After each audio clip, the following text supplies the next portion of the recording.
Let's talk about autism in particular, and maybe some of the things that we can share might be of use to you, especially if you're a parent and you have a child that is dealing with the condition.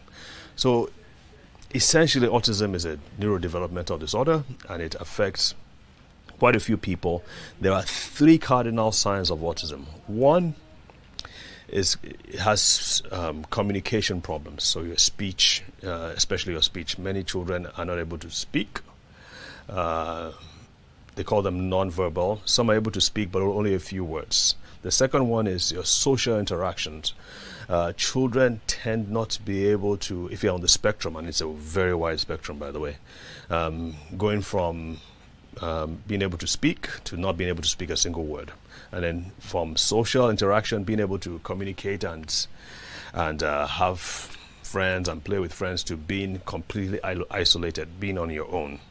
And the third aspect is what we would term odd behaviors. So the child tends to like to spin around and around in circles, or they just like looking at things that spin, or they like just water, just like water pouring down. And it's like, what is going on here? So those are the three cardinal signs with children with autism. At first blush, they don't look like they have any issue. But when you begin to sit down and spend some time with them, those traits begin to arise. And for some parents, they can be extremely distressing. I visited a family one day, and their son, I think was 6 or 7 years old. And this kid, from sitting down quietly, would just get up and just basically tear things up, bang the doors, break the TV, put out lights, and just make a mess of everything. And you could see, and my heart went out to his father, because I was with his father at that time, and you could just see the drain. He was just drained. He was depressed. He was unhappy, because they had tried everything. They had gone to see the pediatricians, the neurologists, the psychiatrists. They had tried everything, and there were no good results. The other thing I would see would be kids from sitting down normally to just suddenly laughing without any, something was in my eye, without any provocation. They start laughing, or some would just start crying without any provocation. Over and over again, and it happened in different ways. And some behaviors were as bad as what is known as fecal smearing. The child poops, he looks at his poop, he puts his finger in his poop and rubs it on the wall. I'm sorry, I know this is TV, but I got to tell you as it is. Fecal smearing was a big thing. Many of them were not toilet trained.